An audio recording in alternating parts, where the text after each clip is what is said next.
Welcome back friends, myself Professor Khorde Rishikesh and you are watching BSc Botany Studies classes.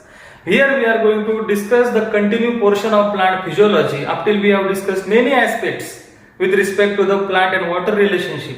But now we are going to discuss further the nutrient and plant relationship. So there are various nutrients which are micronutrient or macronutrients which are required for proper growth and development of the plant. The most important nutrients are categorized are such as carbon, nitrogen and oxygen, which are very essential and important for proper growth and development. Some nutrients such as phosphorus, potassium can be listed in this category. The chapter is dedicated here is nitrogen metabolism. The chapter is nitrogen metabolism. First of all, you have to look very carefully whatever I have written here. Nitrogen metabolism. First of all, what is metabolism? Metabolism includes two things: making and breaking.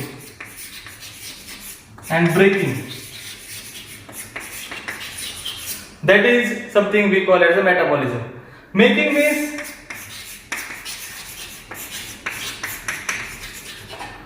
means anabolism. And breaking is catabolism. Okay, many of students must have understood or must have studied before this. So metabolism includes making and breaking. But what to make and what to break is given in this chapter, the nitrogen metabolism. Why this chapter is included, which is very interesting fact that the earth, as we know very well, includes atmosphere. Atmosphere means whatever air which is present surrounding to us, up to 40 to 45 kilometer air is present from the surface of the ground. Then we have water, hydrosphere. Then we have soil, lithosphere. Then we have biosphere. Biosphere means we living organisms are considered in biosphere. So we are not going to discuss about these three things. We are interested in atmosphere. This atmosphere consists 100% gases. Listen carefully. Atmosphere consists 100% gases, but out of this 100%, 78% is nitrogen only. So you must have understood why it is so important. Nitrogen percentage is almost 78%. The oxygen percentage is O2 percentage is almost 21% around somewhere.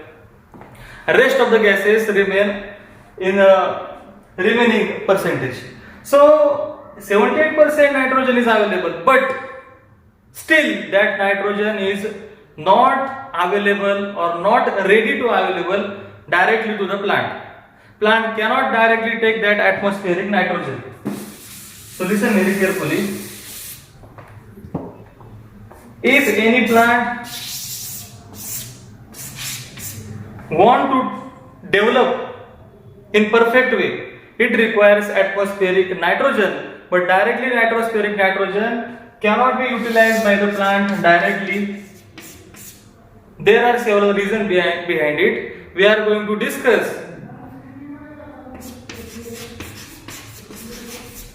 where atmospheric nitrogen is required in the plant, how this atmospheric nitrogen is converted into usable form of nitrogen so that plant can assimilate them or absorb them for their proper growth and development. Okay. So friends, nitrogen present in atmosphere almost 78%, but this nitrogen is unusable.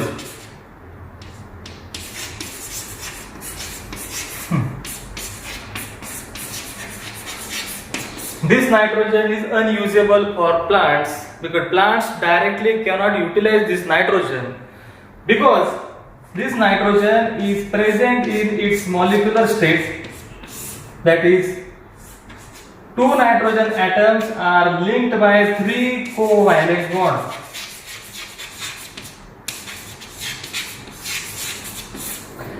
These three strong covalent bonds are the limiting factor. Because of that, plants are or can't use this molecular nitrogen directly. In any competitive exam, if anybody asks you why plants cannot directly use this molecular nitrogen, because this nitrogen, two nitrogen atom in molecular nitrogen linked by the three covalent bond, these bonds are very strong. We will discuss about it, how to overcome this problem. So you have to remember that this molecular nitrogen is not usable for the plant, but plant can only use this nitrogen in other form such as nitrate, nitrite, or ammonia. So the nitrogen in molecular state, nitrogen in nitrite state, nitrogen in nitrate state, nitrogen in ammonia state.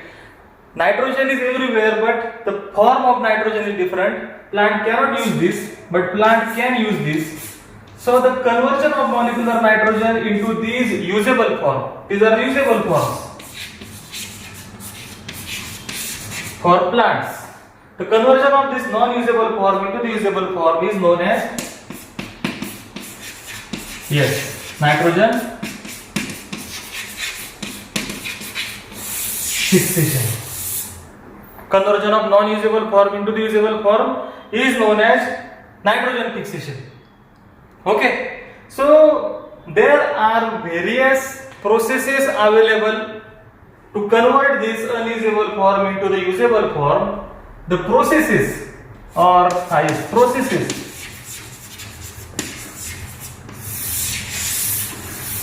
by which this unusable form is converted into usable form are of two types.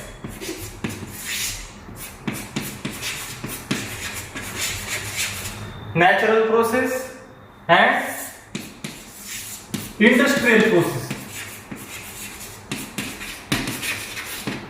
Natural process and industrial process. What I am talking here, you must have understood. Conversion of N2 molecular nitrogen into usable form is done by two processes, either natural process or by industrial process. We will explore these two processes. So just we have said that two processes are involved in conversion of molecular nitrogen into usable form by either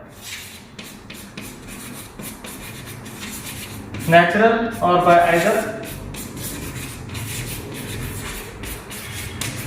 industrial process.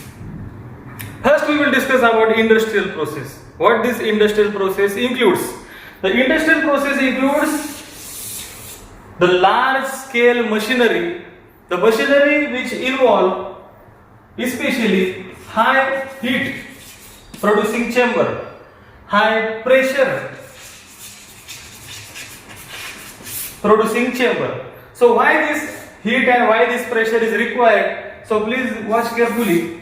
The molecular nitrogen is present in this state. Two nitrogen atoms are covalently linked by the three covalent bond. These three covalent bonds are very strong in nature. In order to break this bond, the industrial worker need to apply almost 730 to 1300 degrees Celsius temperature I am talking. So you must have imagined how much temperature it is. 700 to 1300 temperature means it is very huge temperature. As well as not only this temperature is sufficient, the worker have to apply pressure on this three covalent bonds. The pressure is around 200 Pascal. The pressure unit is Pascal. So to distinguish it, to make it understand, imagine when somebody fires the bullet by the gun, the pressure in the gun build-up is around 6 to 7 Pascal. So that 6 to 7 Pascal pressure can hit the bullet up to several distance. So here is pressure 200 Pascal, temperature around 1000 degrees Celsius. So this much energy need to be invested in order to break this covalent bond so that these two nitrogen get separated. Once these nitrogen get separated, they can be reduced by the hydrogen and ammonia can be produced. Means here we can have two ammonia. Understand this first. So it was industrial process where you can use your external intelligence, external energy to break this bond. The another is natural process. Naturally also the process can take place. Which process? To break these three covalent bonds, which is very tedious task. The natural process includes